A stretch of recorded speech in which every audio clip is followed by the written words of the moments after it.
Pollen agro minerals private limited, संशोधन, गुणवत्ता, सेवा के साथ हमारा लक्ष्य समृद्ध भारत।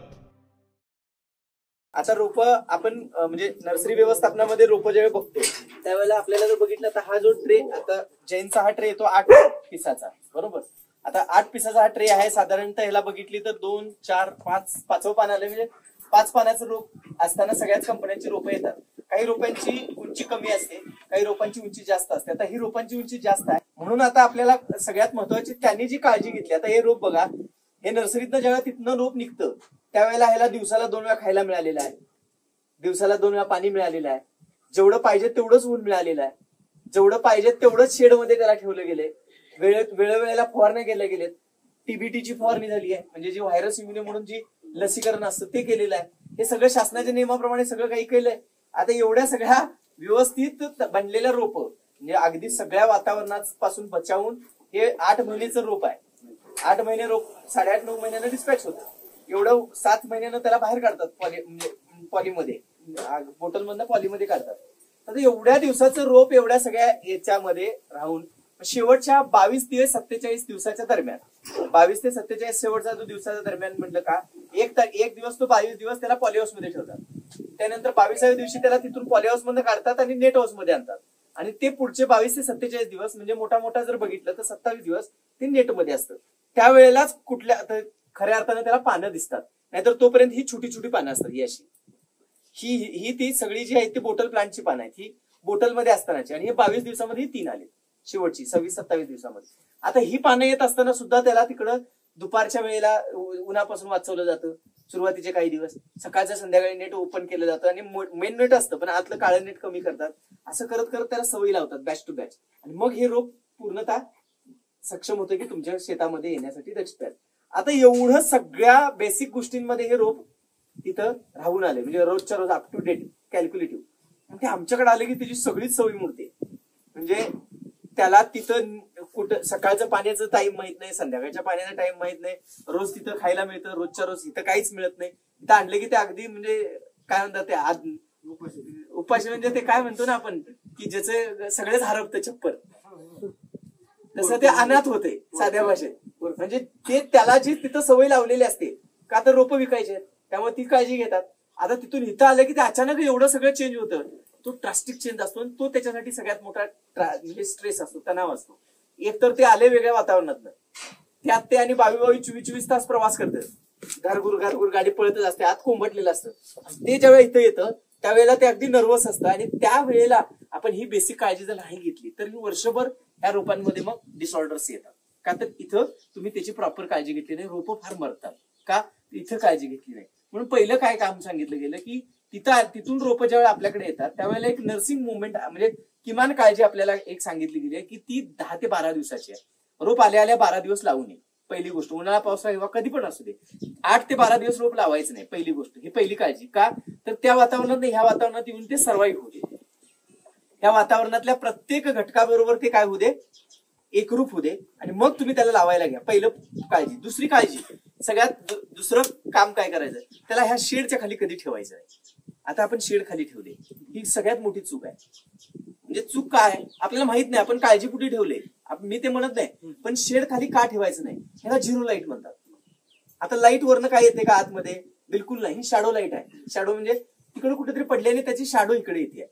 आता ह्याच्यापेक्षा जास्त ऑलरेडी तिथं लाईट दिली आहे नेट हाऊस मध्ये, आणि आता तुम्ही त्याच्यापेक्षा कमी करायला गेला तर रोपं अजून कोवळी होतात, कोवळी म्हणजे नाजूक होतात, समजते तुम्हाला, ती रोपं काय होतात अजून नाजूक व्हायला बघतात, नाजूक म्हणजे मग ती कमी उन्हामुळे मग उंची वाढवतात, मग आजूबाजूला उन्हाकडेच्या दिशेने झुकतात, आणि इकडं जी मॅच्युरिटी यायला पाहिजे, पक्वता यायला पाहिजे काडीला, ती येत नाही। काडीला का पक्वता येत नाही, कारण तुम्ही किमान जेवढी लाईट पाहिजे तेवढी दिलीच नाही। आणि मग अचानक एक दिवस काय होत आहे, मग अचानक एक दिवस काय करताय, ह्याला उठताय आणि डायरेक्ट उघड्या वातावरणात लावताय। आता इथं झिरो आहे आणि काढून तुम्ही डायरेक्ट उघड्यावर लावली की मग रोपं ती सहन करत नाहीत, कारण एकदा 50% लाईट मध्ये आली, परत इथं तुम्ही 0 केला, परत आता 100% न्यायला लागला की मग त्याच्यात वातावरणात एवढे बदल महिन्यात झाले की ते बदल ते प्लांट सहन करू शकत नाही, का सर्वाईव्ह होत नाही। मी बोलते भाषा समजते सगळ्यांना,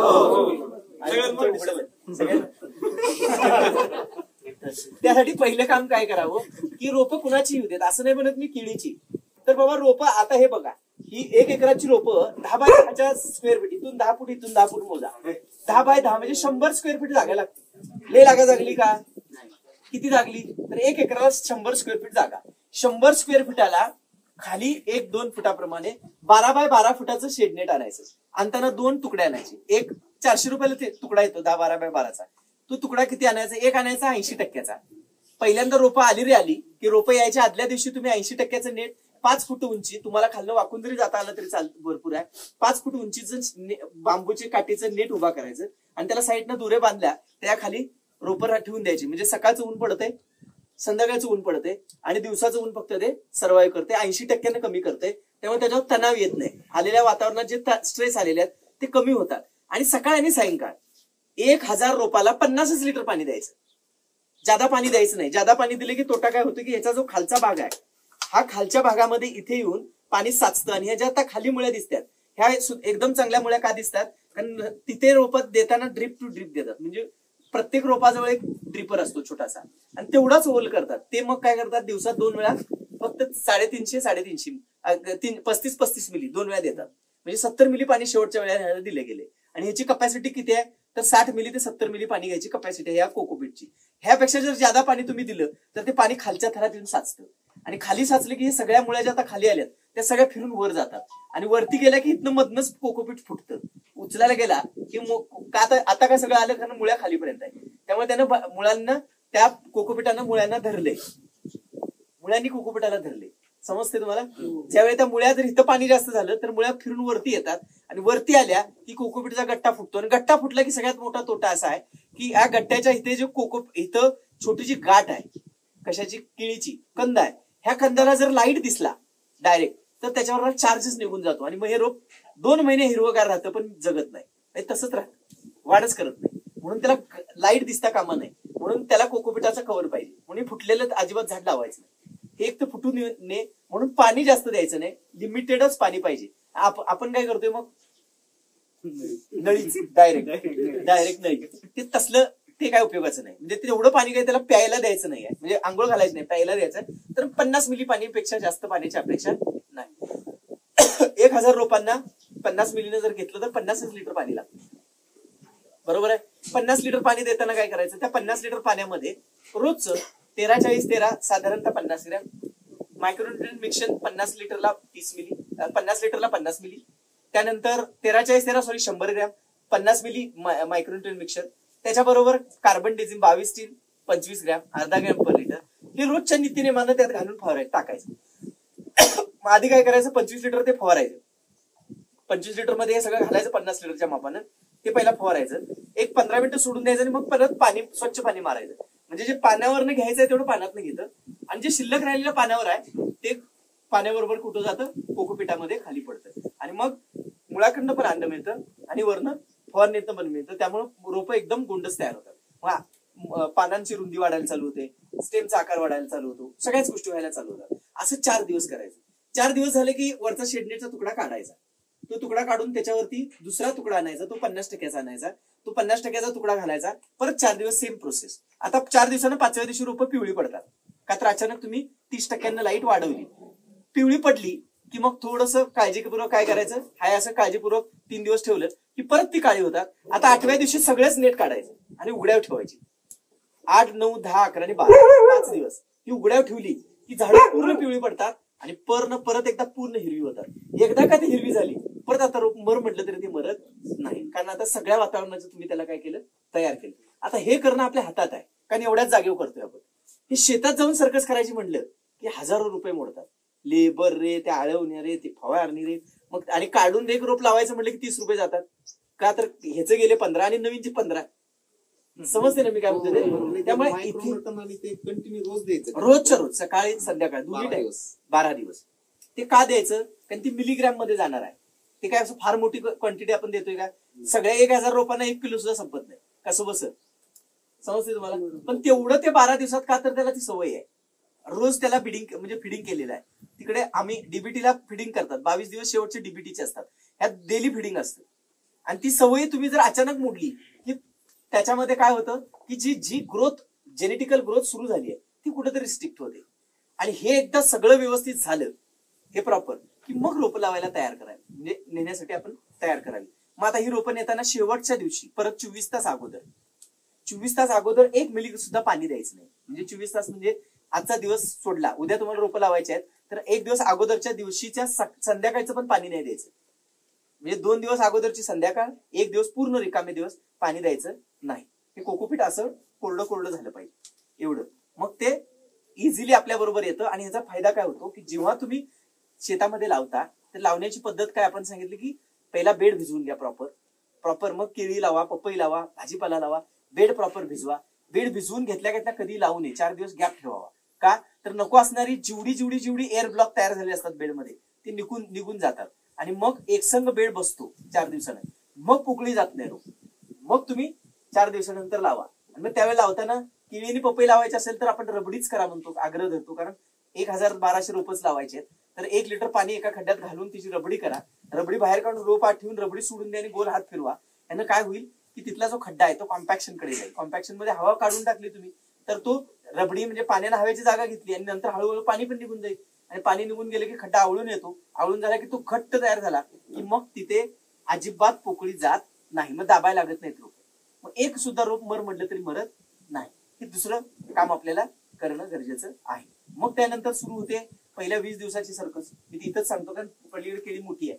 मग तिकडे जाऊया. इथं नर्सरीमध्ये काय असली शंका तर सांगा तुम्हाला कळलं हे. आणि रोपाची ट्रे लावताय की नाही हे बघा, हे असे ट्रे असे लावायचे.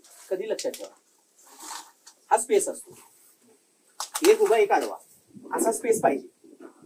हा स्पेस राहिला तर रोपांची उंची वाढत नाही, रोप सहजासहजी बेंड होत नाहीत, मरत नाही. एक आडवं एक उभं, समजते. हे का असं केलं तर हवा चारी बाजूने खेळती राहते, त्याचबरोबर लाईट आली तरी चारी बाजूने लाईट मिळते. स्पेस मेंटेन करा. एक आडवा एक उभा, एक आडवा एक उभा, एक बेड तयार करा तेवढाच. की आता एकाला एक चिकटून ठेवलं की मधली लाईनला काहीच मिळत नाही.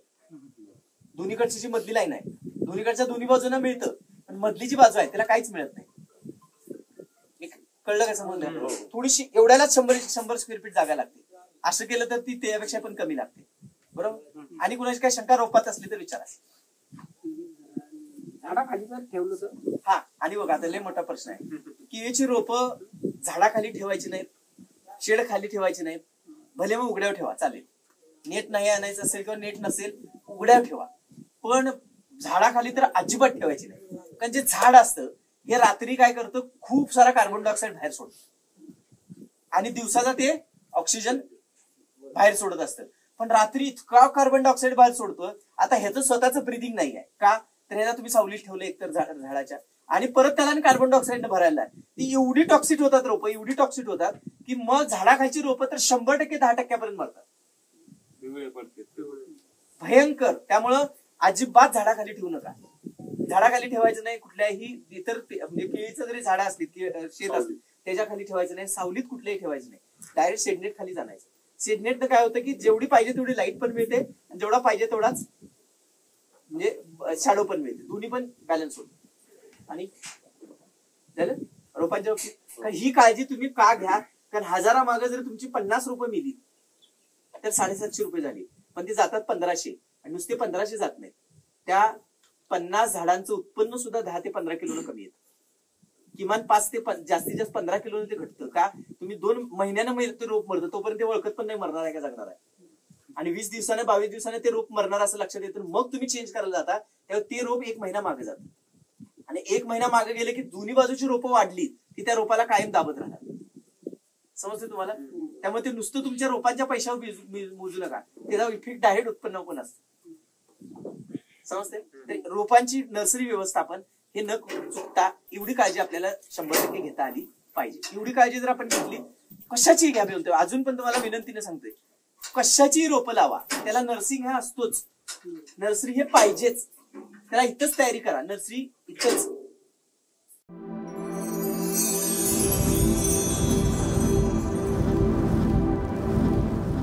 Pollen agro minerals private limited. संशोधन, गुणवत्ता, सेवा के साथ हमारा लक्ष्य समृद्ध भारत.